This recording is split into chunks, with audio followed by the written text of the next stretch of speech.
Vocês estão lá curtindo a taberna, aquele som, aquele barulheira, cerveja e tudo mais, a galera brindando, gente bêbada cantando e tudo mais, e aquele jeito que a taberna sempre é. E aí do nada a porta abre, fazendo um grande barulho, um estrondo, todo mundo se vira pra entrada da taberna, aparece um cara assim com uma armadura, ele tá um pouco machucado, ele fala: a caravana da princesa foi atacada, por favor, alguém nos ajude.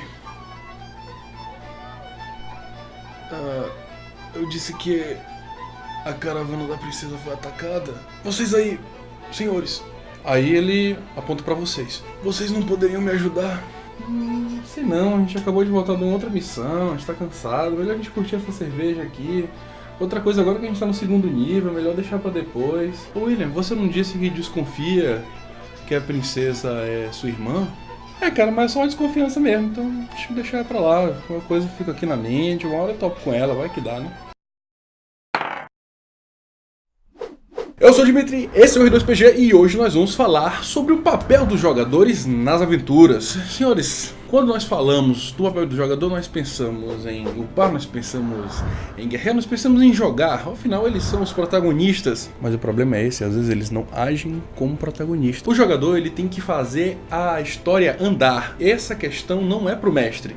Isso não é obrigação do mestre. O mestre, ele tem que ter, como é que eu posso dizer, ganchos, ele tem que ter mecanismo, ele tem que ter ferramentas para ajudar os jogadores a fazer isso. Mas isso é obrigação do jogador. Isso é uma coisa que as pessoas esquecem, uma coisa que as pessoas às vezes não sabem. É muito comum um jogador iniciante, o cara, a primeira sessão dele do RPG, ele entra mudo e ele sai calado. O problema é que eu vejo jogadores que estão jogando há 10 anos e eles entram mudo e saem calados. Essa preocupação com o jogo, ela não tem que vir apenas do mestre. Essas dicas, elas são para os jogadores, mas isso aqui é só para um entendimento melhor. O papel do mestre nessa situação é sempre tentar motivar os jogadores, é tentar mesclar o background deles com as aventuras que vão ser feitas, é tentar colocar situações que tenham a ver com os personagens. Por exemplo, tem um jogador que ele formou no background dele que a sobrinha dele, a filha dele, ela foi morta por um grupo de cultistas. Então é interessante aparecer um grupo de cultistas, mesmo que não seja o mesmo grupo de cultistas que matou a sobrinha dele. Sendo um grupo de cultistas aparecendo na aventura já dá uma motivação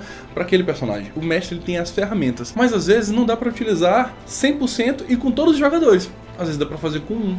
Por exemplo, essa história que eu acabei de falar, um jogador tem esse background, os outros possivelmente não têm esse mesmo background. Mesmo assim, eles devem agir como protagonistas. Ah, mas são 5 jogadores, quer dizer, são 5 protagonistas? São 5 protagonistas. Cada jogador é protagonista de sua própria história. Eles têm que ter a sua própria história, eles têm que ter o seu próprio arco de personagem, eles têm que ter o seu próprio desenvolvimento pessoal. Isso independentemente do que o mestre está fazendo, independentemente do plot que o mestre está criando. Eles têm que ter isso, e isso é obrigação do jogador colocar na mesa, não é só do mestre. O mestre, obviamente, ele tem que saber manusear isso, porque afinal ele que está mestrando tudo, mas é o jogador que tem que impor, o jogador que tem que colocar, o jogador que tem que ser ativo na situação. Então essa é a primeira dica, seja sempre ativo, seja proativo até. Não espere que as coisas aconteçam, não fique sentado, não fique calado, não fique esperando NPC atrás de NPC fazer seu personagem pegar missão, como se seu personagem fosse um mero office boy. Que ele tá ali, ele recebe, ó, leva essa carta pra lá, vou lá, recebo a carta, tá, faz não sei o que, vou lá e faço. Tipo, ele não tem nenhum tipo de vontade, ele não tem nenhum tipo de determinação. Jogadores iniciantes, caras que acabam de entrar na mesa, eles até ficam maravilhados com o que tá acontecendo, mas eles dificilmente agem. Não seja assim. Haja antes que o mestre pergunte pra você o que é que você faz. Antes que o mestre coloque as cartas na mesa, faça as cartas aparecerem na mesa. Essa é a sua função. Eu não tô te falando como uma dica extra o que o jogador deve fazer. Isso aqui é básico. Isso aqui é o mínimo que você deve fazer para sua mesa. Tem jogador que senta na mesa e fica assim: pronto, mestre, me entretenha. Isso não é o papel do jogador. O papel do jogador é entreter. O papel do jogador é contar a história assim como o mestre. O papel do jogador é fazer a história andar com os pés dos personagens dele. Então, bati várias vezes nessa mesma tecla. Background, e essa vai ser a nossa segunda dica. O background, ele tem que ser rico. Cara, eu bato nessa tecla 1000 vezes porque isso é importante. Aí você vira pra mim e fala: mas Dimitri, eu não sei fazer um bom background, não sei estruturar um background bacana. Não se preocupe, nós vamos fazer dicas pra isso, mas por enquanto, pense da seguinte forma: tudo bem, não tem problema você fazer um personagem raso, não tem problema nenhum. O problema é, se você faz um personagem raso, se o seu background ele é tranquilo de raso, meu personagem é um matuto, ele acabou de chegar na cidade grande e tudo mais. Beleza. Aí começa o jogo. O jogo já se passou 10 anos. Teu personagem tá 10 anos dentro da cidade grande e ele continua se fazendo de matuto. Tu tá de brincadeira, né, irmão? O seu personagem, ele pode ser raso, mas ele tem que evoluir junto com a história. Isso, independentemente se você tem um background profundo ou background raso, mas os personagens que tem um background raso, ele tem uma obrigação maior de fazer isso. Por quê? Às vezes o cara cria um background tão cabuloso, vamos dizer assim, que independentemente do que aconteça na vida dele, aquilo que passou é tão mais marcante pra ele que ele vai continuar basicamente agindo da mesma maneira. Agora, aquele personagem que não teve grandes acontecimentos no passado, os acontecimentos grandes que estão acontecendo naquele momento vão fazer com que ele seja marcado com isso. O exemplo perfeito pra ilustrar esses dois é o Batman. Ele saiu com os pais, 2 tiros, matou a mãe dele, matou o pai dele e o bandido levou o colar de pérolas da mãe. Beleza. Isso marcou ele pra sempre. E ele vai evoluindo na vida dele, ele tem 1000 coisas no background dele de treinamento, de não sei o que. Ele topa com gente que tenta matar pessoas que ele gosta, ele topa com bandidos de alto calibre, mas tudo isso não se compara com o acontecimento que aconteceu lá no Beco do Crime, que foi onde os pais dele morreram. Então, assim, esse acontecimento passado é do background do Batman. Ele é tão forte que 1000 coisas podem acontecer. Ele se mantém no mesmo caminho por causa daquele grande fato, vamos dizer assim. E o outro caso é o Aang de Avatar. O Aang de Avatar ele também tem certa idade, mas ele estava congelado, então não conta. Ele não teve amadurecimento e ele não teve envelhecimento.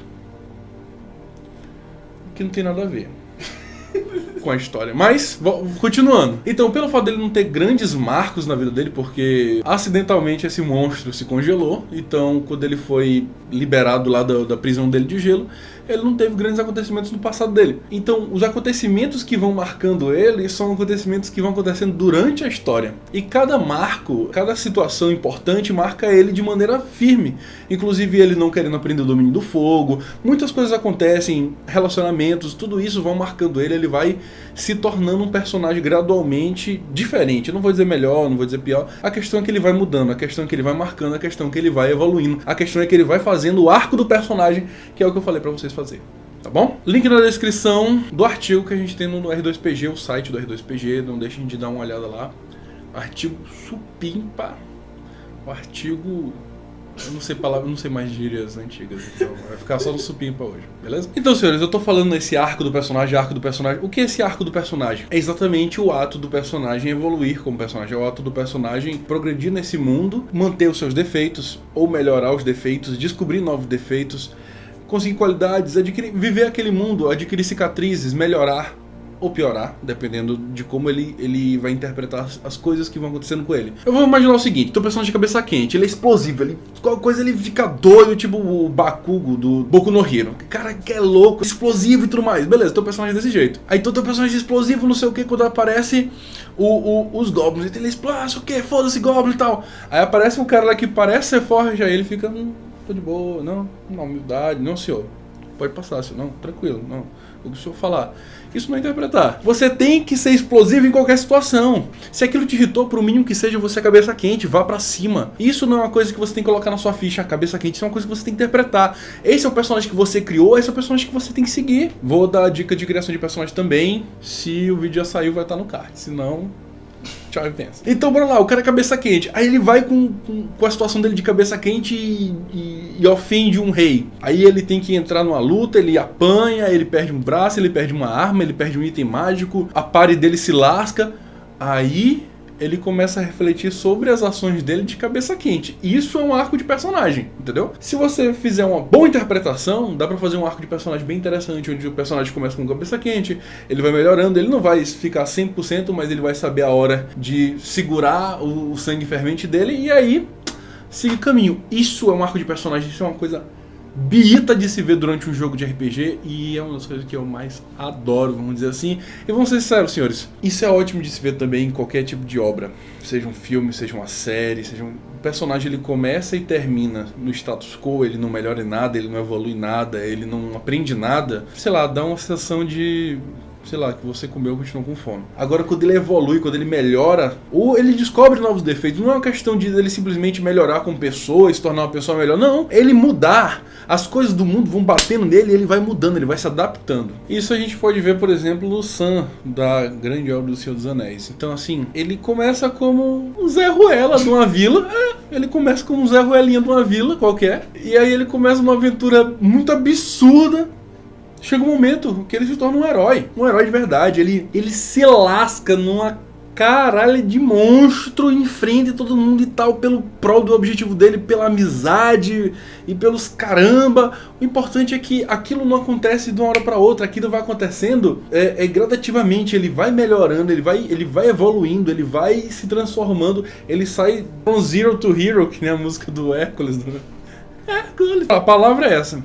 From zero to hero, esse é o bagulho. O contrário nós temos também na literatura. Nos quadrinhos nós temos Harvey Dent. Ele começa como um promotor, ajuda o Batman. Ele ajuda não a capturar, o Batman captura, né? Ele ajuda, ele é promotor, ele faz o que ele tem que fazer mesmo, entendeu? Ele não é um cara corrupto, ele é um cara bacana nesse sentido. Ele tá lá, ele sabe que o comissário Gordon tem contato com o Batman, ele tem contato com o Batman, ele vai ajudando da maneira que ele pode, e em certo ponto da vida dele, ele acredita, né?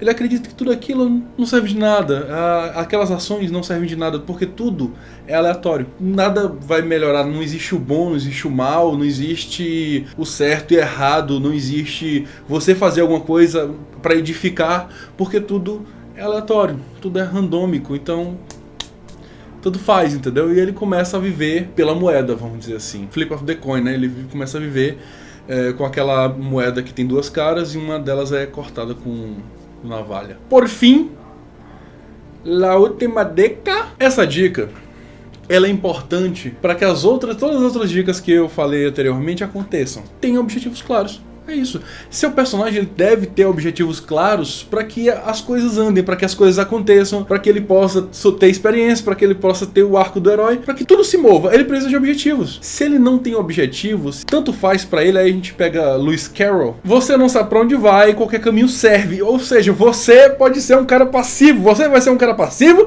porque você não tem a bomba de um objetivo. Tem um objetivo. Eu tô tranquilo, eu tô calmo.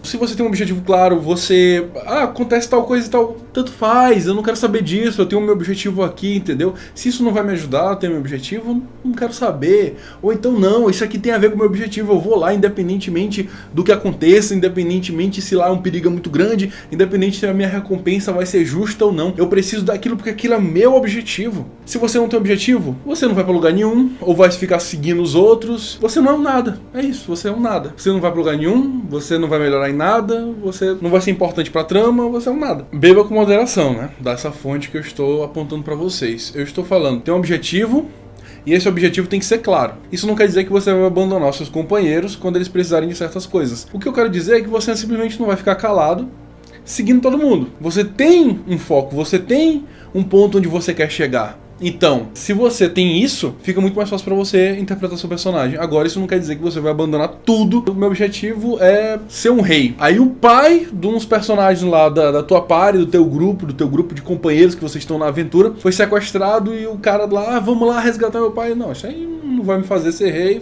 foda-se. Não é assim, entendeu? Não é assim. Pode até ser se você estiver interpretando um personagem como, por exemplo, o Griffith. O Griffith teve essa situação. Ele chega a certo momento que o objetivo dele se torna maior do que o companheirismo, do que qualquer outro tipo de coisa. Esse é o Griffith é de Berserk, é a obra de Kentaro Miura. Senhores, usem um bom senso, essa é a palavra. Pronto. Não tem pra onde fugir. Você tem um bom senso, você não vai abandonar todo mundo quando eles precisam de você. Você tem um bom senso, você não vai cagar pra tudo que tá acontecendo ao seu redor se não tiver a ver com o seu objetivo. Você só não vai ser um boneco de massa seguindo os outros, tá no follow mode. Nossa, perfeito, ó. Sabe aquele personagem que tu tá jogando um RPG de computador, aí tu só pode ter 4 personagens na party, só que tu tem 20 jogadores, aí tem um daqueles 16 que não tá na party principal, que só estão seguindo o grupo e não estão fazendo nada. É exatamente isso. Não seja esse, cara. E se você gostou dessa dica, deixa o like. Se você não gostou, comenta aí, diga o porquê. Eu quero de verdade, no fundo do meu coração, que vocês sejam felizes e até a próxima.